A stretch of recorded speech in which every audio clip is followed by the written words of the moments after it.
সংবিধান সংস্কার না সংশোধন এমন প্রশ্নে গণভোট অগ্রাহ্য অমান্য করার দাবি তুলে সংসদ অধিবেশন থেকে ওয়াকআউট করেছে বিরোধী দল।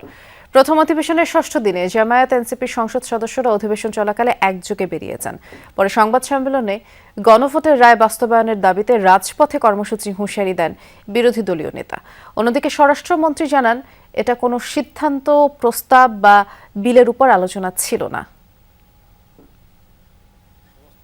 মঙ্গলবার সংসদের মুলতবি প্রস্তাবে সংবিধান সংশোধনের জন্য বিশেষ কমিটি গঠনের প্রস্তাব দেন স্বরাষ্ট্রমন্ত্রী, যেখানে বিরোধী দলীয় নেতার তরফ থেকে গণভোটের আলোকে সংবিধান সংস্কার ও এ সংক্রান্ত বিশেষ কমিটিতে সরকার ও বিরোধী দলের সমান সংখ্যক সদস্য রাখার দাবি জানান বিরোধী দলীয় নেতা doctor Shafiqur Rahman. Treasury bench এবং বিরোধী দল মিলে খোলাখুলিভাবে কথাবার্তা বলে সংসদে প্রাণবন্ত আলোচনার মাধ্যমে আপনারা সিদ্ধান্ত নেবেন।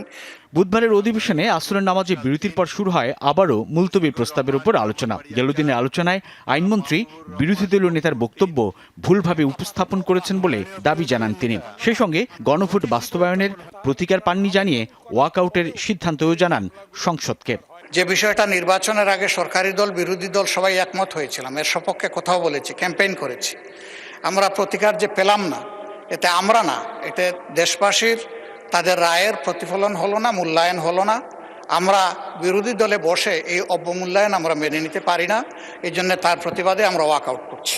এ সময় স্পিকার হাফিজউদ্দিন আহমেদ বলেন, যে বিষয় আইন প্রণয়নের মাধ্যমে নিষ্পত্তি হতে পারে তেমন কোনো বিষয় মুলতবি প্রস্তাবে আলোচনা করার বিধান নেই। ষষ্ঠ দিনের এই অধিবেশনে সরকার সমর্থকদের আনা আরেকটি নোটিশ নিয়ে আলোচনার সুযোগ আছে বলেও জানান স্পিকার। যেই সমস্যার সমাধান আইন প্রণয়নের মাধ্যমেই কেবল করা যায়, সেটি নিয়ে মুলতবি প্রস্তাব হতে পারে না। তারপরে উদারভাবে বিরোধী দলকে কথা বলার সুযোগ দেবার জন্য এটি গ্রহণ করা হয়েছে। কিন্তু ওয়াকআউটের সিদ্ধান্ত অটল থাকে বিরোধী দল। এরপর রাত প্রায় 8:15 পর্যন্ত চলা অধিবেশনে আর যোগ দেয়নি তারা। আমরা কোনো মুলতবি প্রস্তাব এখানে রিড আউট করি নাই মাননীয় স্পিকার। উনি যেটা বলেছেন সেটা অসত্য বলেছেন। পরে সংসদের সভাকক্ষে বৈঠকে বসেন বিরোধী দলীয় সংসদ সদস্যরা। বৈঠক শেষে ব্রিফিংয়ে বিরোধী দলীয় নেতা বলেন, গণভোটে দেয়া জনগণের চূড়ান্ত অভিপ্রায়কে লঙ্ঘন করা হয়েছে। যে আমরা তো সংকটের প্রতিকার চেয়েছিলাম, সংকট সৃষ্টি করতে এখানে আসিনি। কিন্তু আমরা খুবই আশাহত হলাম যে জাতির দেওয়া এই ম্যান্ডেটটাকে বেমালুম অগ্রাহ্য করা হলো, অপমান করা হলো। যে আমরা কি আন্দোলন গড়ে তুলব? নিঃসন্দেহে আন্দোলন ছাড়া আমাদের করার আর পথ কি আছে? অধিবেশন শেষে স্বরাষ্ট্রমন্ত্রী জানান, এই আলোচনা সিদ্ধান্ত প্রস্তাব, বিল বা আইন ছিল না। মুলতবি প্রস্তাবের উপর কেবল আলোচনাই হয়।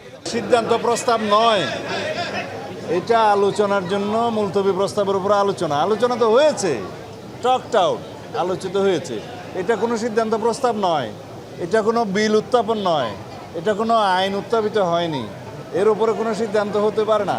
কোনো রাজনৈতিক দল যে কোনো দাবি নিয়ে রাজপথে যেতে পারে, সে ডেমোক্রেটিক রাইট, কালচার, যাবে। ত্রয়োদশ সংসদের প্রথম অধিবেশনের প্রথম দিনেই রাষ্ট্রপতির ভাষণের সময় প্রথম ওয়াকআউট করে বিরোধী দল। ষষ্ঠ দিনের মাথায় আবারও দ্বিতীয়বারের মতো এই ওয়াকআউট দেখল জাতীয় সংসদ। সংসদীয় রীতি অনুযায়ী আপনারা ওয়াকআউট করতে পারেন, feel free. Saifuddin Robin, Jamuna news, Dhaka.